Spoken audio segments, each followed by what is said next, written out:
My dear students, welcome to N K Baba chemistry classes. आज हम video थोड़ा late से अपलोड कर रहे हैं। कारण यह है कि यहाँ पर समय से आज बिजली नहीं थी। लाइन के अभाव में जो है हम नहीं आप लोगों को समय से भेज पाए, तो थोड़ा विलम्ब हुआ है। फिर कल से लाइन रहने पर हम समय से आप लोगों को यह चैनल पर आपको टाइम टू टाइम हम यह अपलोड करके अपने चैनल पर आपको वीडियो को भेजेंगे, लेक्चर को भेजेंगे। तो हम 2019 के कुछ इम्पोर्टेंट क्वेश्चन को पिछले क्लास में बतलाया था। उसके बाद कुछ और अच्छे अच्छे क्वेश्चंस इसमें है। 19, 20, 21 एकदम ज़रूरी है इसको प्रैक्टिस कर जाना। तो उसको हमने आगे रखा है। इसमें है कि K4Fe6 में Fe का ऑक्सीकरण संख्या है। K4Fe6 में Fe का ऑक्सीकरण संख्या है। क्या है? +2, +3, +4, -2, इसमें से कौन होगा? तो यहाँ तो आप लोग यही कर सकते हैं कि इसको निकाल बना करके देख सकते हैं। K4Fe6 में तो थोड़ा समय लगेगा। उसमें K का ऑक्सीकरण संख्या जानना होगा, फिर आपको CN का जानना होगा, तो Fe को निकाल सकते हैं। लेकिन यहाँ पर मैं एक इतना अच्छा तरीका बतलाऊंगा कि बिना ऑक्सीकरण संख्या निकाले हुए आप बिल्कुल आप उसको समझा करके बना सकते हैं। तो यहाँ पर देखिए, इसमें करना क्या है कि यह एक कोऑर्डिनेशन कंपाउंड है, जटिल यौगिक है और उपसंयोगिक है। उपसंख्या यौगिक में ऑक्सीकरण संख्या निकालना हो तो यह लिगैंड है, यह जो संख्या है इसमें से संख्या को घटा दीजिए और जो आएगा उसमें प्लस चिन्ह लगा दीजिए। तो कितना है? 6 है। 6 में से 4 घट जाएगा, कितना हो जाएंगे? 2, तो +2 हो जाएगा। आपको यही जानना है, यहाँ पर कुछ नहीं जाने और कुछ नहीं। यदि यहाँ नहीं रहता तो यहाँ पर तो आपको यहाँ पर कुछ रहता, वो माइनस में रहता। तो उसमें भी क्या करते, जो नीचा वाला है ऊपर -2 रहता तो 4 में से 2 घट जाए, 6 में 2 घट जाएगा 4, या 4 रहता तो 4 में 6 घटा, 6 में से 4 घटा देंगे 2 आता। तो इस तरह से हम लोग देखते। तो यहाँ पर ऑक्सीकरण संख्या क्या होगा? तो यहाँ +2 होगा। क्यों होगा समझ गए? बड़ा वाला संख्या में से छोटा वाला संख्या को घटा दीजिए और कुछ नहीं करना है। नेक्स्ट है, एल्कोहल बनने में एल्केन के एक हाइड्रोजन को किस ग्रुप द्वारा प्रतिस्थापित किया जाता है? Hydroxyl group, aldehyde group, carboxylic group और सभी। यहाँ जानिए कि एल्कोहल की बात कर रहा है तो एल्कोहल में क्या होगा? हाइड्रोक्सी ग्रुप होगा। क्या होगा? उसमें से एल्केन में से एक हाइड्रोजन हट करके और उसके स्थान पर क्या आएंगे? हाइड्रोक्सिल ग्रुप, OH ग्रुप आएगा और OH ग्रुप आएगा तो वह क्या कहलाएंगे? एल्कोहल कहलाएगा। तो इसका आंसर क्या हो जाएंगे? Hydroxyl group. ये हो जाएगा। नेक्स्ट है, उजला और पीला फास्फोरस है। क्या है उजला और पीला फास्फोरस? अपरूप है। जानिए, फास्फोरस का 3 मुख्य अपरूप होते हैं, उजला फास्फोरस, लाल फास्फोरस और काला फास्फोरस। तो जैसे उजला फास्फोरस की बात हो या लाल फास्फोरस की बात हो या काला फास्फोरस की बात हो तो फास्फोरस का अपरूप होता है। अपरूप है क्या? तो ऐसे तत्व जिनका रासायनिक गुण समान होता है किंतु भौतिक गुण भिन्न भिन्न होते हैं तो उसे अपरूप कहते हैं। और फास्फोरस का मुख्य अपरूप आपका लाल फास्फोरस और उजला फास्फोरस है। तो यह अपरूप है। क्या है? अपरूप है। ध्यान देंगे। समस्थानिक नहीं होगा। समस्थानिक में परमाणु संख्या समान और परमाणु भार भिन्न भिन्न होते हैं। और सी है समभारिक, परमाणु भार समान और परमाणु संख्या भिन्न भिन्न होते हैं। तो यहाँ पर जो होंगे अपरूप होगा। कौन सी? उजला और पीला फास्फोरस फास्फोरस का अपरूप होते हैं। नेक्स्ट, निम्नलिखित में कौन सी गैस एकल परमाणविक है? बहुत अच्छा क्वेश्चन। ये देखिए, सिंपल क्वेश्चन भी है। हीलियम, नियन, आर्गन, क्रिप्टन, जीनन एवं रेडन ग्रुप 18 के तत्व है और यह 18 के तत्व होते हैं और सिंगल एटम में रहता है, इसलिए यह एकल परमाणविक गैस, मोनोएटॉमिक गैस भी इसे कहते हैं। इसमें कौन होगा? हीलियम होगा। तो हीलियम कैसा है? एक परमाणु वाला गैस है। नियन भी एक परमाणु, हीलियम, नियन, आर्गन, क्रिप्टन, जीनन एवं रेडन सबके सब वर्ग 18 के तत्व है और सब गैसीय अवस्था में है और सिंगल एटम वाला गैस है। कोई भी गैस एक से अधिक अणु होता है अणु होता है और अणु के रूप में रहता है, लेकिन यहाँ पर 18 के जो तत्व है वह परमाणु है। कौन कौन है? हीलियम, नियन, आर्गन, क्रिप्टन, जीनन एवं रेडन। तो इसमें यहाँ पर जानेंगे क्या होगा, हीलियम। नेक्स्ट, नाइट्रिक अम्ल तैयार किया जाता है संपर्क विधि, ओस्टवाल विधि, हेबर विधि, सभी। देखिए यहाँ पर होगा आपको ओस्टवाल विधि।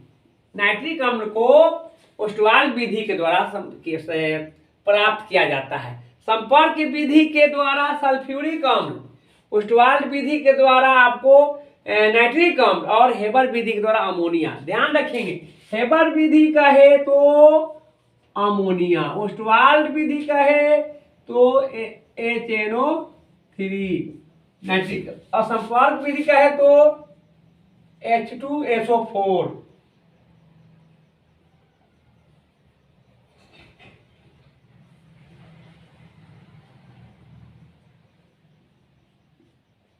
H2SO4 ध्यान रखिए। नेक्स्ट है, ज्वर को कम करने के लिए उपयोगी दवा को कहते हैं ज्वरनाशी। ज्वरनाशी होगा, यह क्या है? आपको ज्वर को, बुखार को कम करता है, ये ध्यान रखेंगे।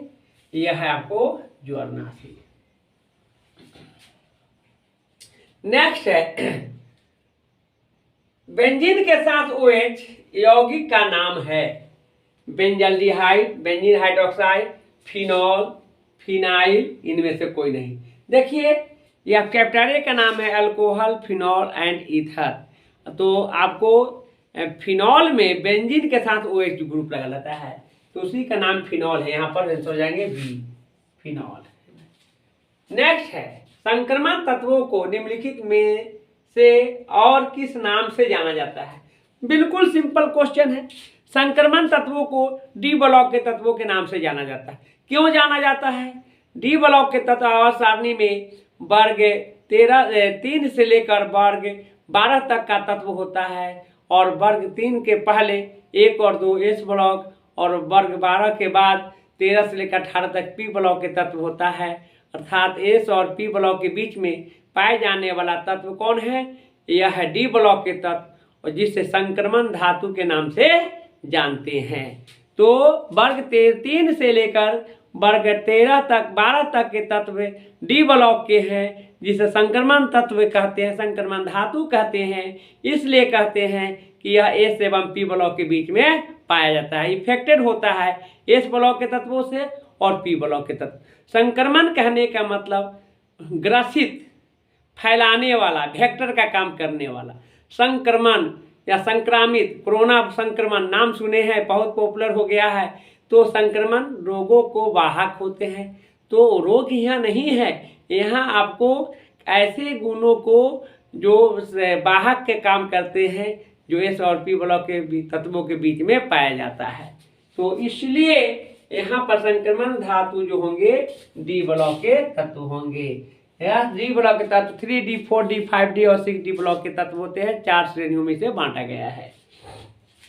नेक्स्ट है, आवर्त सारणी में ग्रुप 1 के तत्वों को जाना जाता है। देखिए यह एक्चुअली में 12th का क्वेश्चन नहीं है। अल्कली मेटल, क्षारीय धातु, क्षारीय मृदा धातु एस ब्लॉक है, जो 11th का चैप्टर है। सेकेंड बुक में आपको एस ब्लॉक का तत्व पढ़ना है, जिसमें एस ब्लॉक के तत्वों को वर्ग 1 के तत्व और पी और जैसे क्षारीय धातु और क्षारीय मृदा धातु को वर्ग 2 के तत्व में रखा गया है। तो यहाँ पर आप देखेंगे कि वर्ग ग्रुप 1 के तत्वों के अंतर्गत कौन आएंगे? क्षारीय धातु, मृदा क्षारीय धातु वर्ग 2 होते हैं, ध्यान रखेंगे इसमें। और सी में सभी रखे हैं, डी में इनमें से कोई नहीं हो सकता है, लेकिन यहाँ 3 ऑप्शन यहाँ पर हमने दिया है। नेक्स्ट है, एक विधि जिसमें किसी धात्विक अयस्क को हवा की अधिकता से उसके गलनांक के नीचे गर्म किया जाता है तो उसे कहते हैं, बहुत बढ़िया, भर्जन होगा। भर्जन हवा की उपस्थिति में जो क्या कहते हैं, अयस्कों के धातु के सल्फाइड को ऑक्सीजन अथवा हवा अथवा वायु के उपस्थिति में आप गर्म करते हैं तो क्या होता है? आपको जिंक ऑक्साइड, धातु के ऑक्साइड और सल्फर डाइऑक्साइड गैस बनता है। इस विधि को हम कहते हैं भर्जन, कहते हैं भर्जन, यानी जारण भी कह सकते हैं। यानी ऑक्सीजन की उपस्थिति में अभिक्रिया करता है और धातु ऑक्साइड बनाता है। नेक्स्ट है कार्बोहाइड्रेट जो जलांशित होकर 3 से लेकर 10 मोनोसैकराइड इकाई प्रदान करते हैं। 3 से लेकर 10 आप जानेंगे कि मोनोसैकराइड जो होते हैं, जिसमें कार्बोहाइड्रेट में सिंगल सैकराइड होते हैं, एक सैकराइड होते हैं, डाइसैकराइड या ओलिगोसैकराइड जिसमें 2 होता है, और पॉलीसैकराइड जो होते हैं वह आपको जो होते हैं जिसमें बहुत सारे सैकराइड्स पाए जाते हैं। तो यहाँ पर हम देखेंगे कि कार्बोहाइड्रेट जो जलांशित होकर 3 से लेकर 10 तक के सैकराइड होंगे वह आपको पॉलीसैकराइड कहेंगे। क्या कहेंगे? पॉलीसैकराइड कहेंगे। क्यों?